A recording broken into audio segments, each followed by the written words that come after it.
Hi guys, Janica here from Multispective. I'm here to share with you a new episode where I interview Amee. This was pretty close to home for me because she's an Indian born and raised in the US. I'm an Indian born and raised in Hong Kong. There are certain things that connected us to each other on several levels. So if you are Indian listening to this, you can probably relate to this episode in more ways than you know. Her personal journey, however, is centered around her epilepsy. She actually had epilepsy and it was diagnosed when she was quite young and, has only just recently started sharing her story. And one of the things that I found really inspiring about this is even though it took her a very long time to finally be open to sharing her personal journey, she has. And she's at a place now where she's drawing in people from all around the world and hearing stories about epilepsy and learning about epilepsy in ways that she never ever thought she would have. She mentioned something really interesting where she talks about how, the more you are open to being vulnerable and sharing your personal story to people, the more actually you can get the necessary resources and the necessary help that you might need in going forward in your healing journey and process as well. And I found that really, really inspiring message that everyone should definitely listen to. So really informative, very emotional, very vulnerable, very raw. I took away so much from this and I really hope that you do as well. So don't forget to drop a comment below letting me know how you feel.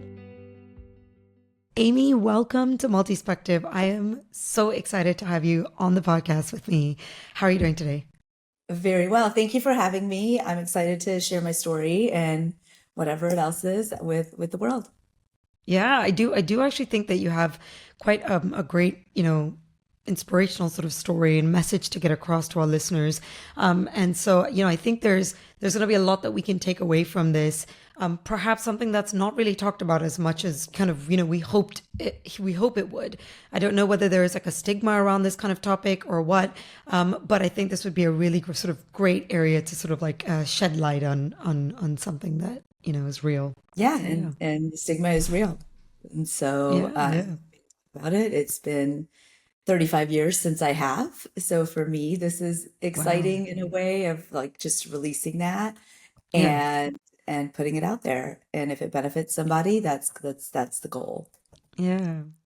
I am going to come back to this though a little bit later to ask sort of like the reasons behind it taking 35 years for you to feel comfortable to share your story. But I do want to sort of like give our listeners a little bit of insight as to what your journey is, so what your story is. So perhaps you can start way, way, way back when you were young, when you were a child. What was your Yeah. childhood like? So, I mean, just a normal childhood, whatever normal is defined as, right? I grew up in a family of five and really grew up in a really small town. And my first seizure, and so I guess having one seizure is not defined at that point as epilepsy, Mm. was at the age of 8. And I was really attached to my parents, and I was sleeping in their bedroom, in their bed. And so I was lucky that they were right there next to me. They called 911. We had the paramedics. They took me in to do all the testing. Every test I've had has shown up as non-conclusive. And so we've never really found out much information prior to a recent study, but we'll get to that.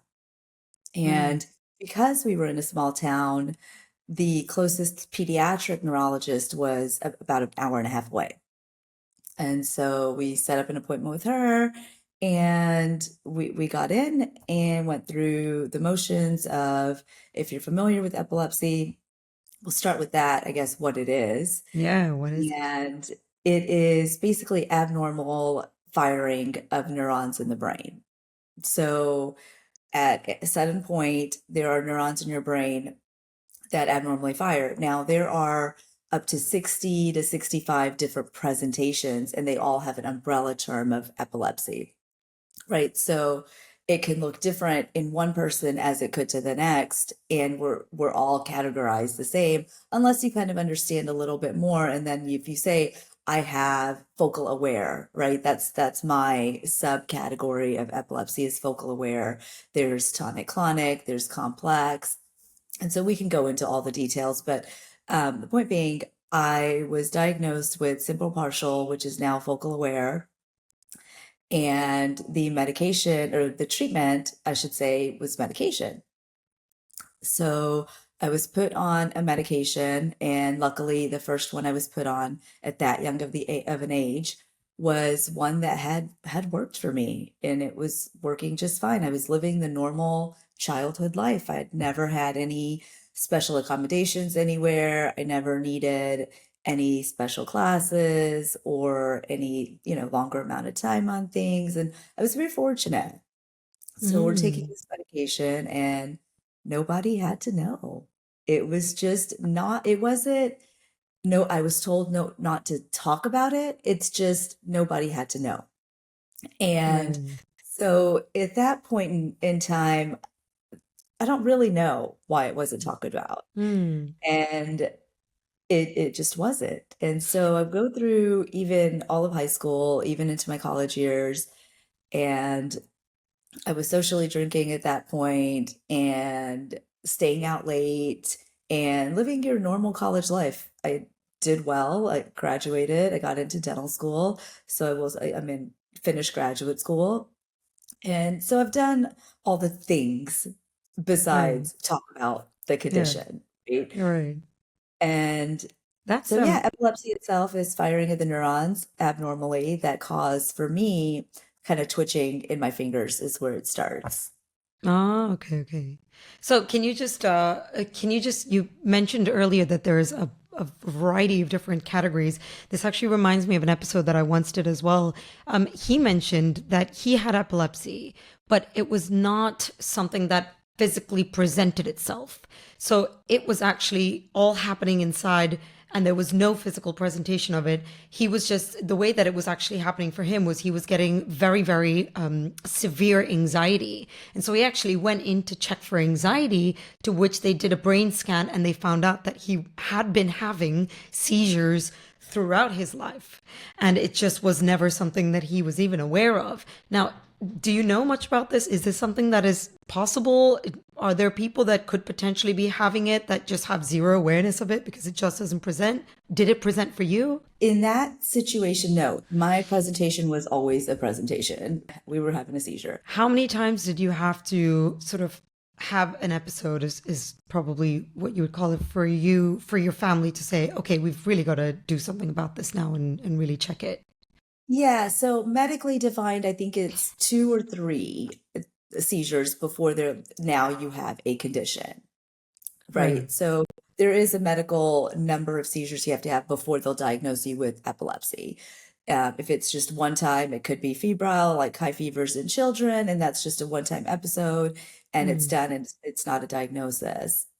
right. But after you've had a couple, then they really are like, okay, now this is a diagnosis, whether the tests are conclusive or not, and they start treatment, which the Okay. first line of treatment is usually medication.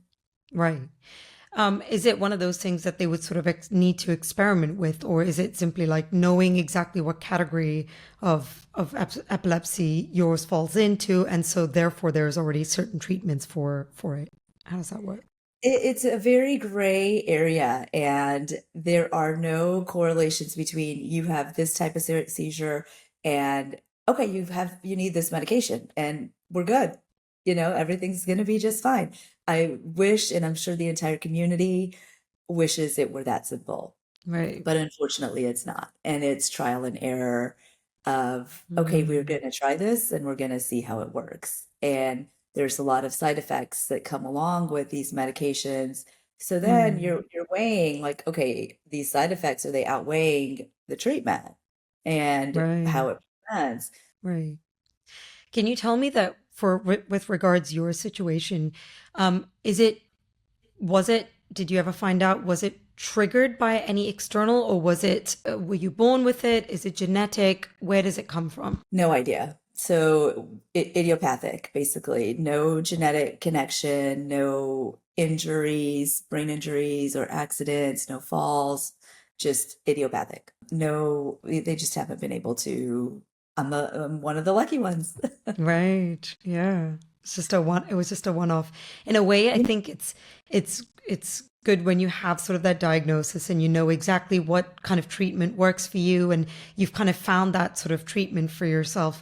But in a way, it can be kind of a bit unnerving as well, like 'cause sort of not knowing, hey, is there certain things that might trigger it? Are there certain things that, can I pass it down to my own kids? And like, how do I sort of decide what path to take in my own life?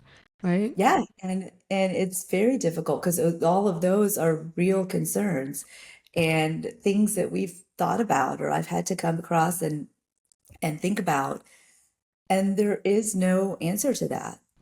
And that's the journey. Right. Yeah. And when you found out about it, you were fairly young. How different was it back then versus in terms of how much we knew medically versus we know now? And would Yeah. would it have been different if you found out about it now? I don't know that it would have been different. There are more and newer medications that are coming out all the time and newer advances in technology. But at that point in time, I think we were given the best treatment that was known. And that Right. that treatment is still currently used. So I wouldn't say it's like a treatment that's off the table. The medication that I was prescribed that I was taking is still being prescribed today. It's Oh, not the one wow. I'm on anymore, but it's not, it's an older medication, but that doesn't mean it's not effective. Right. Right. And so it's just playing around. There's newer medications that are coming out all the time. There's newer therapies and surgeries and devices that also are coming out and changing all the time. And so I think it's very individual. Interesting. What would have happened if you potentially didn't seek out treatment at the time that you did? I think you would just wait around, and for myself, it would have happened again. Right. And it would have happened again, and possibly more frequently, unpredictably, which is still the case, but just more frequently. It is something that definitely cannot be left untreated in my situation. Now, as we Okay. talked about the other case, there, he wasn't aware, right? So that makes me go back to how many cases are people not aware that this is what is going on and there is treatment that could make it better. Right. And that's just a world that I've learned because to me, there was never that correlation. Mm. And, you go in and they're not like telling me about the other 100 patients that have come in and this is how it's presented. You only know what you know. Right. And Yeah. I've learned quite a bit since I've started talking about it. Yeah. Yeah, I can imagine. Almost it's like you've kind of started to form a support sort of community around you. And the more stories are being shared within that community, the more you're actually learning that, hey, it's so much more complex than I thought it was going to be, right? Yeah. Absolutely. Absolutely. What part of the brain was affected for you? So since it starts on my left side, we knew it was the right side of my brain. Since we knew it was partial, we knew it was isolated to one area. We never found anything on testing. So we were just treating symptoms until now, right? Here, I go in, I tell them my symptoms, here's your prescription, which is normal protocol. So this is not going against what the protocol or what anyone would do. I think a lot of people with epilepsy have normal testing. And that's what makes it so difficult in, well, gosh, I went to the doctor and everything was fine. I went and had this test. I stayed there for X number of days.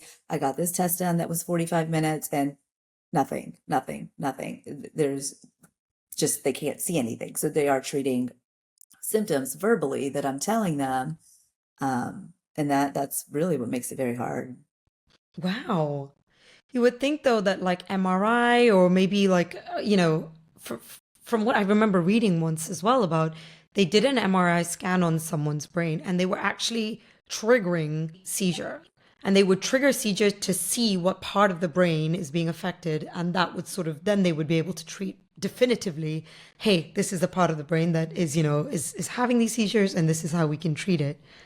Right. Yeah. I've had multiple MRIs, multiple EEGs, and EEGs are where there's electrodes attached to the brain in all the different areas that if you're actively having a seizure, it does detect it on a monitor. I've gone in where, my triggers, one of them was lack of sleep. So they said, stay up all night, come in for an MRI the next day. And I remember doing this as a younger child and nothing.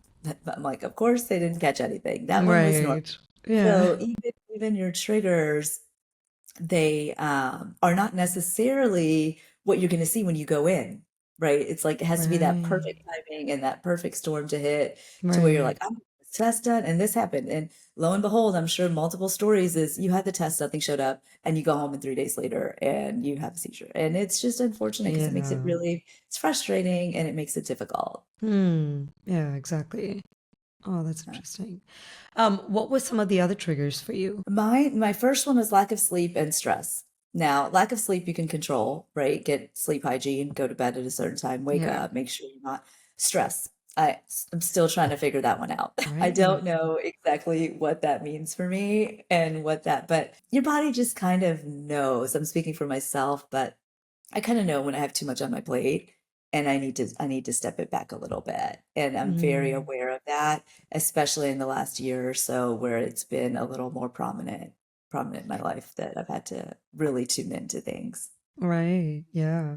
I mean, especially with your career and, having a family of your own and everything. I mean, it's a busy life, so I can imagine that. And for you, it's such a physical kind of response as well. So you have to be extremely mindful of that all the time.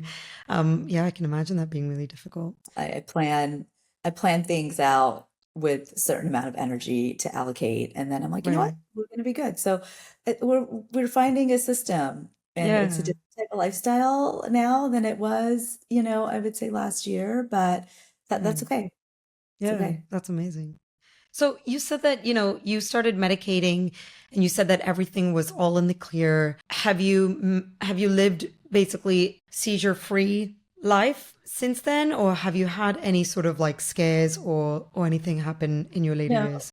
So from the age of 8, I was on one medication, and then I did have a period when I was in school where I was like, God, this is just flaring up a little more than I wanted to. It didn't stop me. I still didn't have to tell anyone because it wasn't stopping me from Mm, doing my day-to-day. Mine were nocturnal. So even now they're typically nocturnal, which is at night.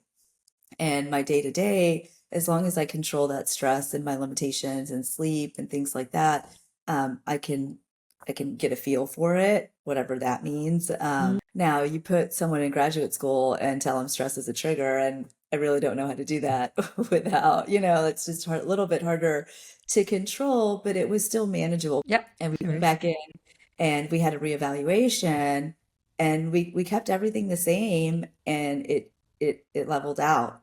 And so we were probably looking at maybe 1 a year, 2 a year, still like I have focal aware, so I still no loss of awareness. And fairly predictable as far as like, okay, this is a stressful week. Like we're just gonna have to have our radar on. And Right. I wasn't on emergency medications or rescue medications then, which was good. It was pretty controlled. Talk to me a little bit more about this focal awareness because I feel like we haven't really covered that too much. Okay. So, what people typically think of epilepsy is what you see in a movie, right? You fall to the ground, your entire body is convulsing, takes you a couple minutes to come back to it. You Mhm. don't remember any of it. And that is the typical presentation that people know. I wouldn't say that is a typical presentation after learning about so many different types of presentations this last Mm, year. right. My presentation is I never lose awareness. I kind of just feel twitching in my right fingers. And that kind of gives me a like, okay, I feel twitching. I need to step it back. I need to just maybe sleep a little bit more, stay home a little bit more, rest a little bit more. And sometimes there'll be a buildup of like, God, I'm just stressed, and at that point I'll take emergency medications if I need to. And that pretty much shuts things down as far as Mm, that goes. So for myself, I can kind of get a sense of it because I'll feel those twitches start, and that's the signal to my body of like, okay, don't push it because then it's gonna continue. right. And so focal aware is when I have a seizure, I know what's happening. A seizure for me looks like just physical twitching in my right hand, in my fingers. And then it's just a question of, okay, how much is it going to spread? From here, it's just like, okay, and I'm always aware. I'm aware of the entire time. So Mm, I can talk, I can and it's gotten up to like my arm and it stopped. And in that sense, I find myself very fortunate. You got to find silver linings in things. And Mm, when you're aware of it, it's very different than when you're not. So I yeah. do appreciate that I can tell the signals and I'm awake and I'm aware, and I can tell my husband, like, hey, look, this is going on right now. And he'll just come and sit next to me. And it's typically at night where it's nocturnal. And so I'm fortunate that I always have someone with me next to me at night. Right. And so it's been, it Oh, could that's be so worse. interesting. So that sort of makes sense then why when you were 8 years old and you had your first seizure it was while you were in bed, even potentially possibly were you sleeping at that point, were you? Yeah. Or was it just yeah. So Yeah. so what would happen then? Say if you didn't act on this and you just continued to do whatever you were doing. Say you were in the middle of a place and you couldn't leave it and you could feel it sort of rising. What extent would it go up to? When I was younger, I didn't really have those situations, I guess I would say.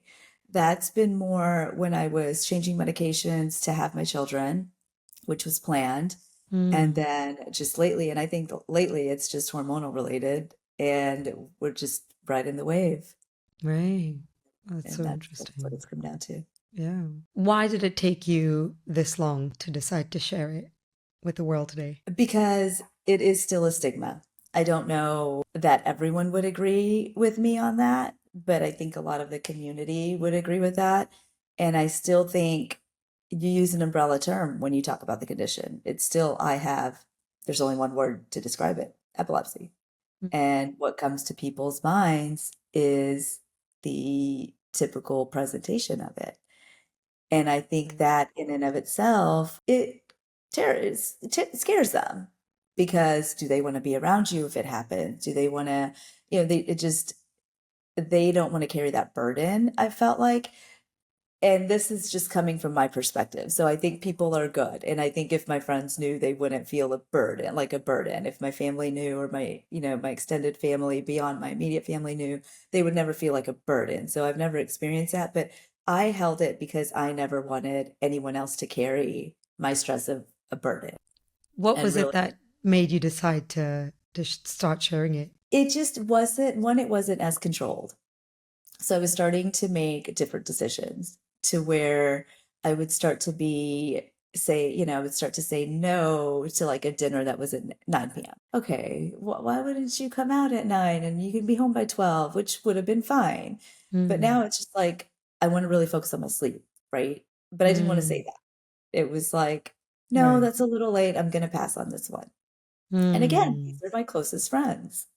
And had I just said, guys, I'm tired, which now I have, I openly speak about. I have the best of friends who call me and they're like, we're going to have dinner by Amee's house at 5:30.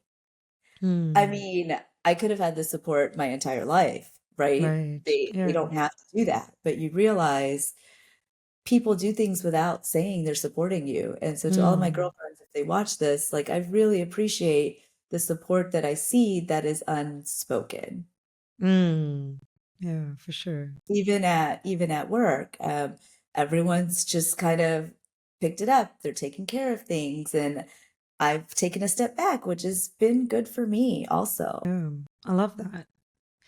Yeah, and it's unfortunate that sometimes, I think we're so bogged down by, what are people going to think that we kind of hold back on sharing something. And it's so important because, those little stresses, it's important that people know, hey, this is pushing past my stress level, and I'm going to just be absolutely raw and vulnerable about the situation and just say, hey, look, like that's going to be too stressful for me. I need to just draw the boundaries. So boundary setting becomes a Yeah. bit of an issue, Yes. and Yes. especially harder when you can't explain it because then it's like it's almost like the judgment is coming anyway. you Right. know? Right. Yeah. And when I found myself doing that with my support system for everything else in life, I realized why. Why am I doing this? And who else out there must be doing this? And what example am I setting for my children?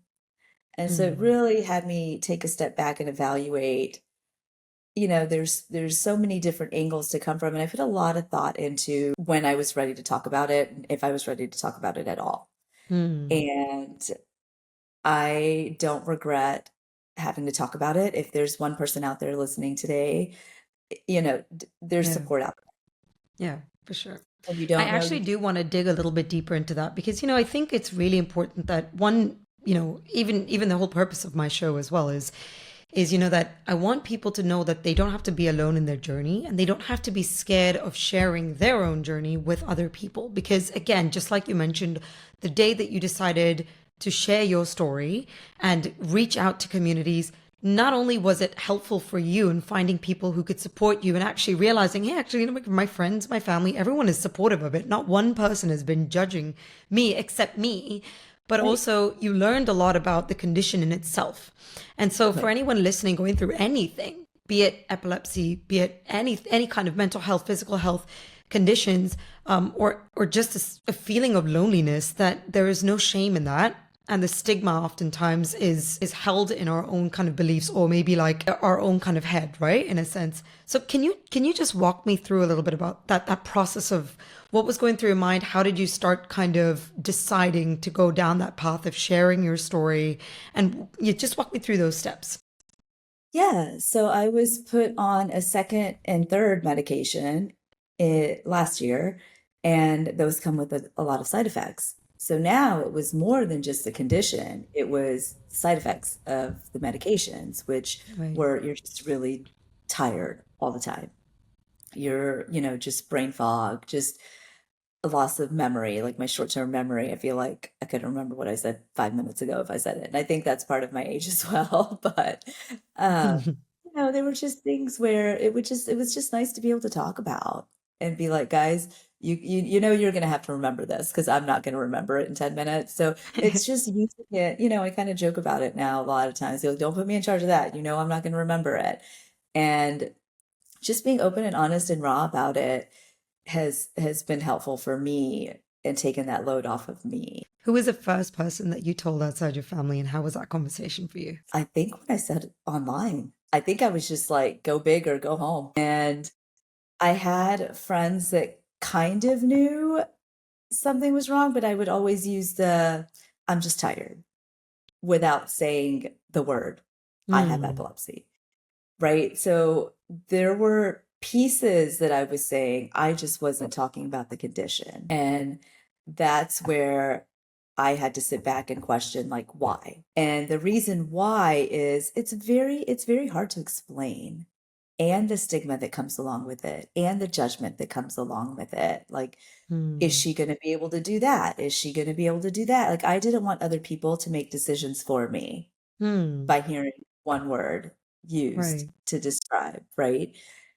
And I don't know that necessarily everyone is ready to understand a condition they know nothing about. Now, which I've learned Hmm. differently because I mean, I've had people seek out very close people be like, okay, tell me more. And why didn't you tell me? Right. Hmm. Right. And so now I can use this as a platform of just education and education to extended family and friends and just anyone listening who may have family or friends or Hmm. extended family that they hear the term, it presents in different ways. And I hope the person with the condition is able to explain their version of the condition Right. Yeah. And also, direct. in a sense, the way that you might be helping other people is as well. Like someone may be watching this and feeling like, you know what, like there have been certain things that have been occurring to me, but it never occurred to me that it could be this, right? Yes, So and this feeds a lot into more than just epilepsy. I think my goal is more than just one condition. There hmm, is a lot of mental health, depression, anxiety, and a lot of that is very prominent in our right, generation and this next generation. right. And having two kids, it doesn't have to be any condition. It can be any of those conditions or anything. And you Hmm, want them to be able to be open to talk about it yeah, because you can't receive the support you need until it's talked about. So for right. me, it just happened to be epilepsy, but it's a broader picture than that as far as my mission and my why kind of goes. Mm, It's more why are we holding it in? Because we think someone's going to judge us. That's a self-thought. I did that to myself. Hmm. Yeah. I didn't even allow that to happen because I hadn't Right. said anything. How much was it sort of weighing down on you not telling people? This last year, when the year started, it was just hard. You get more tired about hiding it from people than you do the condition. And I realized when what was happening, why am I doing this to myself? Like that's self-sabotage. That's almost And like giving yourself the stress that, right, your body really it's doesn't that need. cycle, right? Why? And my reasons I know why were judgment, people not understanding, stigma. And I was like, okay, well, all of those I could use as an educational tool, right? If you want to know more, pick up the phone and call me. I'll tell you more. We can Mm. talk about this. I would love to educate people. Maybe there's someone maybe there's someone who isn't talking about it. And this is how ways to support them. Yeah. And the second one was professionally. What are people going to think? Everyone knows their own limits. Yeah. And I'm finally at that stage in my life. And I think maybe me or everybody, where you get to this stage in your life and you're just, I don't, this isn't about anyone else, Yeah. right? This is my journey. And this is what it took for me to talk about it. Do you believe though? Because I mean, you mentioned earlier as well, and I wanted to just hang on to that for a second, that you have been working in this job for some time. So you've sort of achieved a certain level of you've been in this company. There is a level of trust. Your team knows you, your management knows you. You have that safety net in the sense that, hey, look, I've been going through this from childhood. So even though you know about this condition of mine, it doesn't change anything as it hasn't for the last several years. But do you think that this could potentially affect a person depending on the different stages in their lives and when a person may want to reveal being vulnerable? For example, someone who's at the stage of looking for a job. At that point, is it really beneficial for a person to be very open about a condition like this? Or if they're looking for a relationship, could it potentially make their situation harder in that sense? Yeah. And that is a very, very important discussion that could have very different answers that is very situational. Now, as far as the job goes, I'm self-employed and I've had this condition since I was 8. There's a reason I picked not to be an ER doctor and work shift work or a nurse and be up all night because that was not for me. Because I knew that. Had I said that out loud? No. Did I tell anyone when they asked me, oh, you should be X, Y, and Z, and if it required staying up all night? I just said no. But in the back of my head, I kind of knew that's not a lifestyle I could live because that was not compatible with my condition. And that was one of my triggers. So I actually think in the background of like subconsciously, I chose my entire profession because of my flexibility Right. and my, ability to control my schedule and my decisions and where I want to be. And Mm. I'm fortunate to have a husband that's very supportive and we own a company together. I'm still able to do that in my capacity. That's Right. changed. And it's if you're applying for a job, I just feel like it doesn't hurt to be open and honest because if it affects, take that back. Yeah. If you're applying for a job, if it affects your job, it's very crucial that they know. And I'm sure you'll find the support. And if you don't find the support, that's not the right place for you. Mm. Now, if it doesn't affect your job, it's hard for me to say because I've gone my entire life without talking about it. Do they need to know? But it's also a whole conversation of you could start a job, everyone knows, and everyone's so supportive and they know what to do. A lot of people have Right. seizures at any point at an unknown time during the Mm. day in the middle of whatever they're doing. And if they're educated, they know what to do. Mm. Right. And that is very, very important also is to get more people educated on training and for seizure first aid. And if they know, then there's nothing to be worried about. You can Right. do certain jobs within your capacity. And like I said, every situation is different. And there are people out there who are controlled by their epilepsy instead of having control of their epilepsy. And there's a big Mm. difference. And that is where it becomes very situational Mm. to where if you're out there with this condition and you cannot work, I empathize with you and I hear you. Mm. And that is valid. Right. Yeah.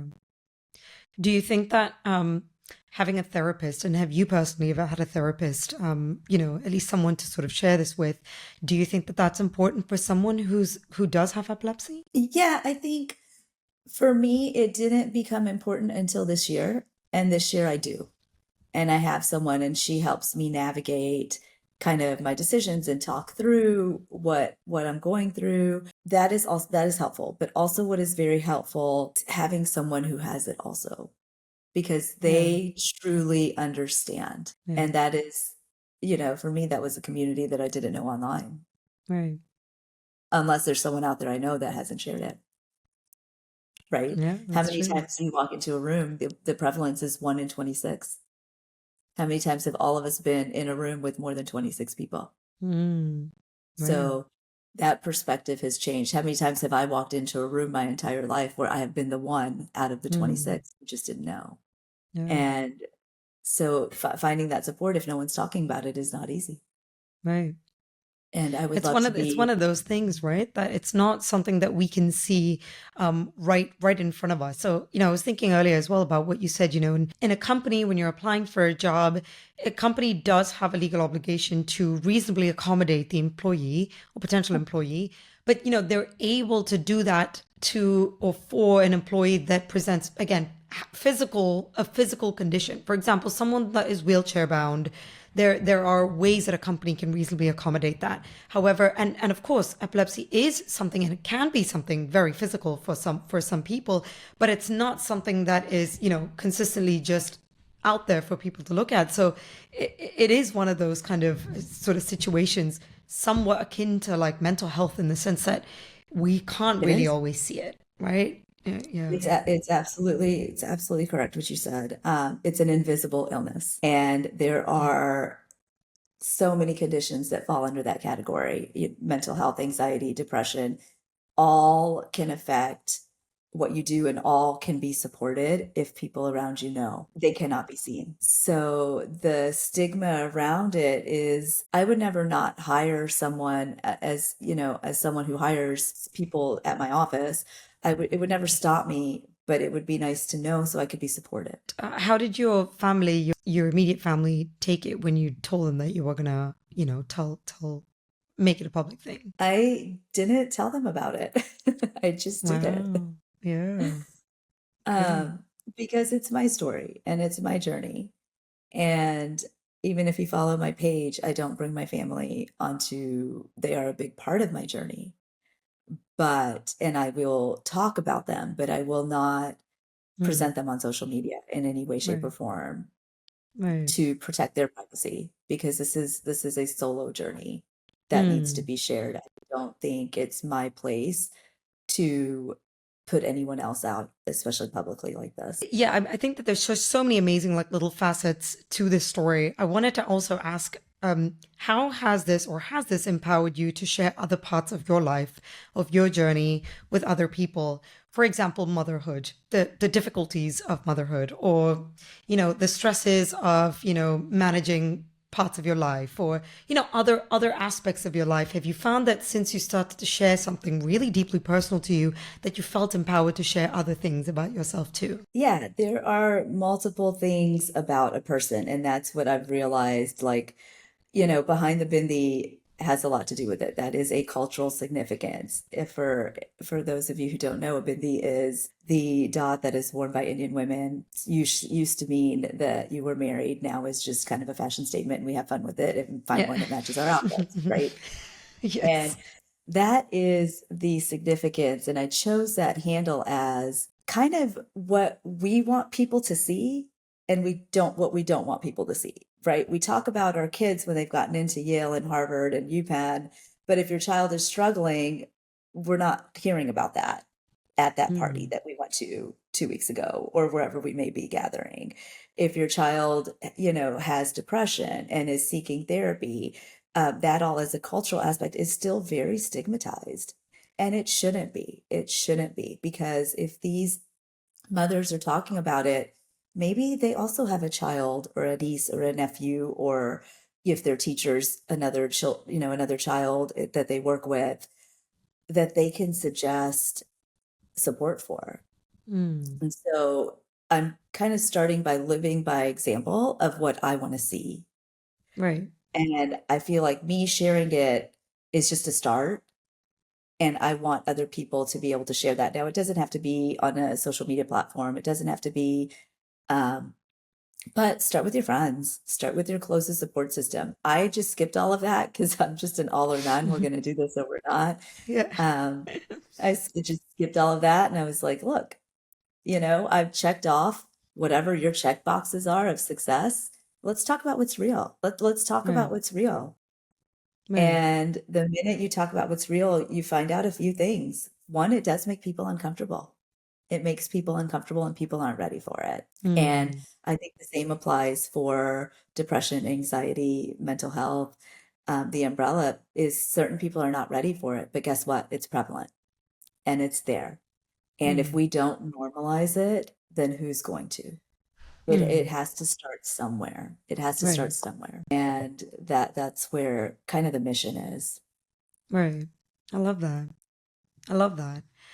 Yeah, and I really do hope that like people listening as well can feel, sort of empowered to sort of share whatever it is that's going through their lives with someone they feel like they can trust. It might be a good kind of warm place to start with someone that you can trust and that you feel comfortable around. And opening that conversation also brings people a lot closer to each other. You start the more you share your vulnerable side, the more they're like, hey, well, my life is not as rosy either. These are some things happening in my life. And that's how you sort of connect on that deeper, sort of human to human level, which is what Yeah, we are, humans, right? we're all Yeah. humans. And Yeah. the as far as like Asian culture goes, marriage check, right? We have this check box that Mm, kind of determines your success. And the minute you step out of that or talk about anything else, it's like, wait a second, we're not supposed to talk about that. right. And it Yeah. gets to, well, let's talk about what really matters. Yeah. It doesn't matter, that I'm married and I have children and I have a career and okay, now what? Right? Mm, Let's really talk about what affects me on a day-to-day basis and what I go through and feel on a day-to-day basis. mm, Now, motherhood is normalized and yes, there's so many challenges that come about and I'm open to that conversation as well, but there are certain things that are normalized to talk about and then there are certain things that are let's just push that under the rug. We don't need mm. people to know. We don't, we've got this. But Yeah. I will share the first time that I shared it actually goes back to a family member's friend who works in the Department of Neurology. She is the one who introduced me to my current neurologist who specializes in women's health. Had I not talked to her about it, I would not be receiving the amazing care that I have today. And that's where I really find the importance of Mm, what if you're missing something or a connection or a resource because we're not talking about it. right. Yeah. Yeah. I think that's such a key point as well. Humans are resource. We have the tools, we have the skills, we have the knowledge to take other people that may not have that to the places that they need to be, to the little corners that they need to be, right? And that can be whatever journey that is. It can be a spiritual journey, it can be an intellectual journey, it can be learning a skill or whatever it is. Even learning a Anything. skill, you're learning it from someone else. It requires you to show an interest, not just to have it, to show an interest in something, for you to reach out to those corners, for you to develop that skill. And so in the same way, right? It's all interconnected in that sense, right? I love that. It Yeah. is. It is. It's Yeah. all connected. And I just don't want people to wake up and be my age and miss out Right. on opportunities and resources and support when Yeah. it could have been all along. Yeah. This has been such an inspirational conversation. I just wanted to give you opportunity to share some last minute plugins, talk to us a little bit about, what are your plans with Behind the Bindis and, what's going on with this project of yours, and how can people reach out to you? I mean, you can reach out to me through my handle. I've had people reach out to me just for support, emotional Yeah. support. I think there's cultural support, and I can direct you with what I know, or I can also direct you to a slew of people within the community who have different knowledges, different information than I do, right? I don't know it all. but I have an access now to say, you know what, I may not know, but I will reach out to this person. They may have a better idea. And so I really want people to, one, acknowledge it and accept it, right? Don't shove it under the rug. I, for this many years, never had to acknowledge that I had epilepsy. And what if I did that before? I don't know. Didn't need to, but that's going backwards, right? We're Yeah. moving forward. And the more we talk about it, the more it raises awareness and the more help and resources and support that we have. Because after talking about it, there's been so many resources and so much support. And my goal with Behind the Bindis is just to be there as a support system, honestly, for other people. And to say, like, look, I do live a normal life. And just because you're defined by something doesn't stop you. Like, don't self-limit you and pursue what you want to do.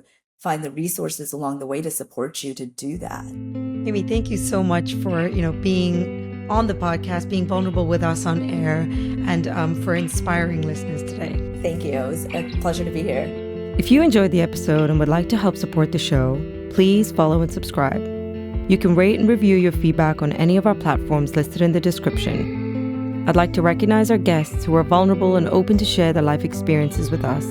Thank you for showing us we're human. Also, a thank you to our team who worked so hard behind the scenes to make it happen. Lucas Piri, Stefan Menzel.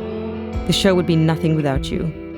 I'm Jenica, host and writer of the show, and you're listening to Multispective.